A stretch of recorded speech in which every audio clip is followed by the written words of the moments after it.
Ilang beses lang napagtanto ikaw na patungo pa ito sa nakaraan kahit di na o hinahayaan ang tadhanang di sigurado kahit pa nasasaktan na o di bali na lang kung sakaling masaktan kahit ikaw ang kailangan kahit ikaw ang kailangan ko kahit ikaw ang kailangan ko kahit ikaw ang kailangan ko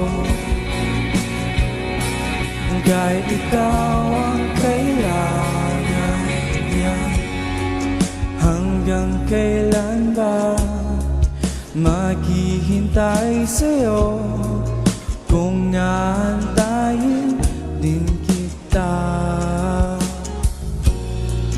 kung saan na hinahakilabang nakaraan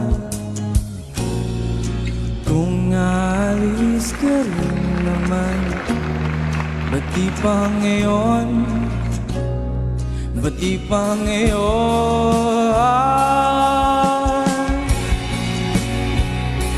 ikaw ang kailangan ko ikaw ang kailangan ko ikaw ang kailangan ko ikaw ang kailangan ko at sa iyong paglisan ako iyong maiwanan masasaktan maiwanan mo ba ako sa dulo ilang oras nang naghihintay sa'yo sa'yo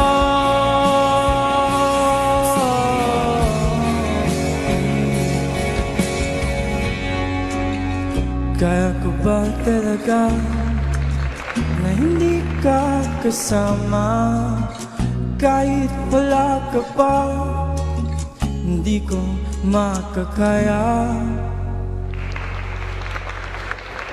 Alright, such a display of talent talaga namang pinakitaan tayo na ating guest singer this morning. Kaya naman kilala natin ang rising singer-songwriter na si Raven. Good morning and welcome Hello sa Rising po, Shine good Pilipinas. Raven, paano ba nagsimula ang yung kwento bilang isang singer-songwriter? Ano nag-udyok sa'yo para pasukin ang mundo ng musika? Nag-udyok po sa akin na sa musika po is my parent po, my Okay, mother. okay. Since 2018 po, Okay.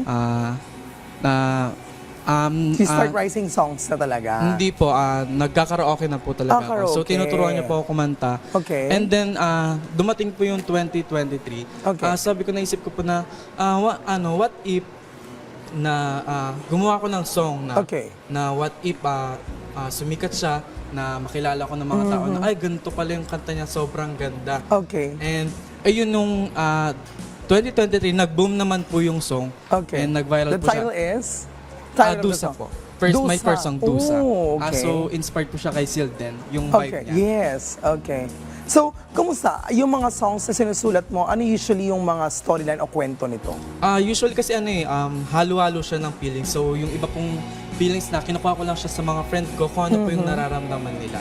Okay, so what are your plans in the future? Are you going to release more songs? Yes, sana po abangan nila yung collab soon namin ni Junjun Salarson. Sana po abangan talaga nila. Wow, good luck ha. Saan namin pwede mapakinggan ang iyong mga kanta and of course your social media accounts? Spotify, available siya sa Spotify and available din siya sa YouTube. Alright, Raven Santos, ang Yes. hanapin namin. Apo. Alright, on that note, thank you so much, Raven, and we hope na mas marami pa ang patuloy na sumuporta sa iyong mga kanta and of course, makabalik ka rito sa RSP in the future.